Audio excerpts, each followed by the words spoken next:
Hello there, guys and girls of Warcraft. This is Landroe off of LandroeGaming, bringing you a couple of little clips of my Aeonaxx and Poseidus captures.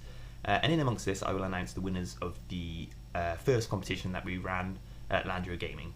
So as you can see, Aeonaxx spawns as a friendly mob. It's quite simple. You find where he is. He was quite high. I was looking in the wrong place, but luckily enough, I was the only one at this spawn point, so I managed to still get there in time. And then when you mount him, you've got to kill him before the little whelps overwhelm you, as it says there.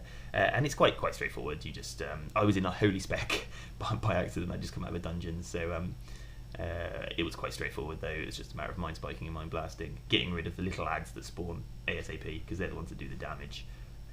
And it's just a matter of just sitting on Aeonaxx's back, mind spiking and mind blasting the HP away. And then you get a lovely mount. Now you don't need to worry about how high he flies across Deep Home as he picks up speed and flies around.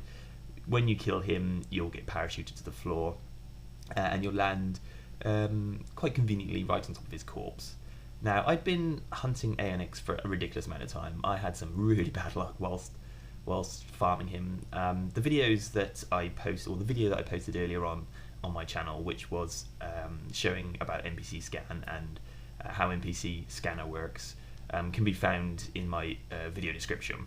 But basically I was using these tactics, and I've got all the mounts that I was after now, but this was the last one, ironically, and it was mostly because of some silly misses on my part. The first couple of misses were because I had my sound turned down by accident. I was actually alt-tabbed out, came back, and he had spawned and I'd missed him. A couple of times, one Sunday I went to take the bins out and I was literally gone for a minute, and when I came back I'd missed him and he'd been tagged. He isn't up very long. You can, certain times of the day there's nobody about, so you can move from point to point and fly around Deep Home and try and cover as many as you can, but I've found picking a point and camping it, mostly people would respect that you're at that point and then move to another point, and you just got to luck in and hope that he spawns at your point.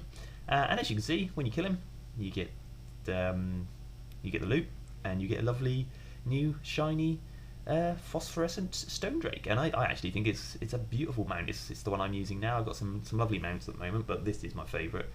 I quite like it in my shadow spec that isn't with the glyph of shadow, which makes your shadow spec slightly less prominent. It looks beautiful. It looks like a purpley, a deep purple, but still the details of the drake stand out. It's a wonderful drake. This little beer moth wanted to cause me some hassle when I was just trying to go back to the location that Aeonaxx spawned to show you exactly the spawn point. It was I was flying sort of level with Stoneclaw entrance, as I showed in my video. I actually looked to the right and saw where my NPC scan picked it up, saw the little icon and assumed it had spawned at the other point. It was a silly mistake. It could have cost me, in fact, this tag, but I managed to get back in time before anybody else got to him. But yeah, I've like I said, it spawned several times using these tactics. I missed it for various reasons. I got unlucky a couple of times. I was at one spawn point, somebody came and sat on me, and I decided to move, and sure enough, 5 minutes later it spawned at the previous location. But that's just how it goes. You'll see in my next little video, my Poseidus video, that it can work both ways. When somebody comes and sits on you, if there's another 3 spawn point, I recommend you go there, to be honest with you. It seems pointless that 2 of you are at one point and 1 remains empty. The chance that he spawns any of them are exactly the same. There's no preference where it's going to spawn, so it doesn't matter where you're at. It's literally luck of the draw. And you can be sat here for many weeks, as I was. But at the same time, you can get some of the mounts a lot quicker than that. It's all about luck. So as you can see, I'm back at the spawn points, and you can see the larger red circle there at the top right on my mini map is where I was situated when NPC Scan picked it up. So as you can see, I was sat in there, the area just by Stoneclaw Temple. I thought it spawned at the one that was in front of me there, but it actually spawned slightly above me, just out of my line of sight. So when I was spinning around trying to see where he was, I finally found him. But there, it's worth the wait. It's a wonderful drake. As you can see, I'm mount up now, and I'll show you what it looks like. It really eye-catching. You get people whispering you if you're sitting in Stormwind mounted up. People say, "Oh, where'd you get that mount?" or "Well done on your capture." I got a little bit of a reputation on Wildhammer of being sat in Deep Home all the time, but I wasn't actually doing anything. It would be if I was writing, or if I was editing some videos, or if I was doing some cooking. then I'll just be alt tabbed out, and just make sure you turn your NPC volume up. As you can see here, I tend to do this. If I see somebody sitting and waiting, I will go and say that the capture has just happened, because it will save them sitting there for 6 hours or more waiting with no chance of a spawn occurring. This chap here obviously came just after I had captured, which is actually quite ironic, because it goes to show, if you can see where he's hovering, that's kind of where I was. So if I'd have been 10 minutes later, and that little area where I mistook where he'd spawned could have been disastrous. But as you can see, I just let the chap know that that I'd in fact just captured, and wished him well in his hunt. But it'd save him sitting there for a pointless amount of time. And I recommend you do this. You know, once you've got it, there's no reason why you can't help other people out getting it. I've come to Deep Home for various things now in the last few weeks.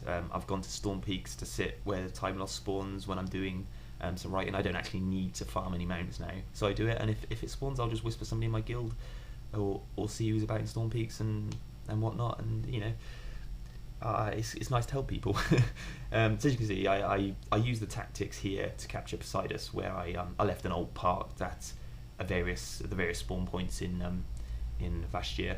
And I was quite lucky. Saturday night, Champions League final night, I was sat watching the football NPC scan on in the background.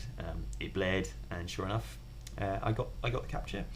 And yeah, it was just one of those lucky things. I recommend you don't go to Vastia if you're doing this, unless you go on a Saturday night, or Saturday. You say your servers come back online at sort of 11 o'clock in the morning, then you won't get any spawns until at least 7 o'clock on the Saturday. This is relevant to the EU servers. US servers, if they reset on a Tuesday, then of course you can get the spawns on the Friday.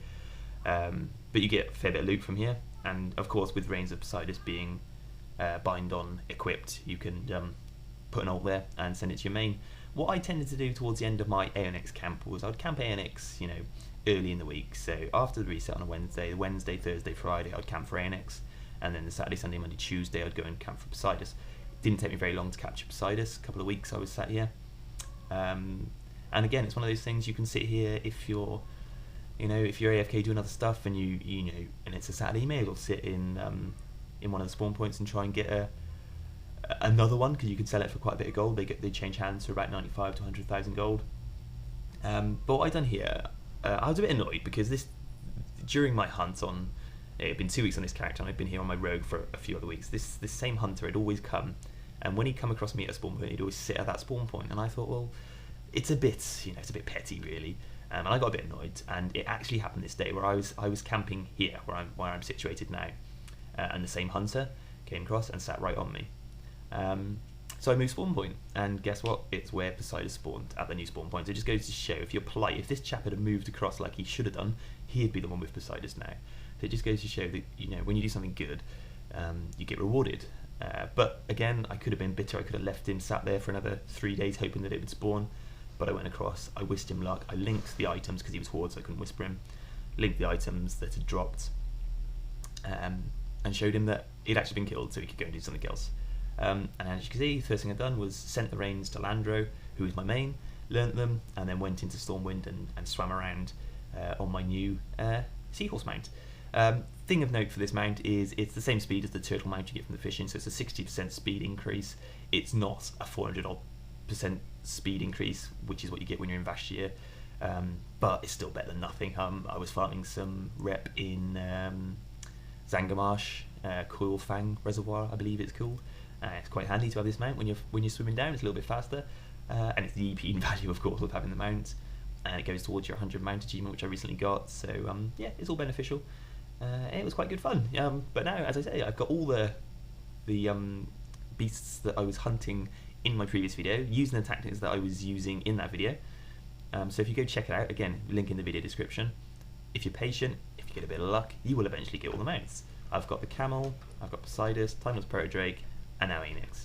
And it's been really good fun. I really enjoyed it, and I enjoy showing these mounts off, and people enjoy, you know, having a look. So thank you very much for watching. New competition will be uploaded soon. Been brilliant making these videos, really enjoying it. Land your eyes.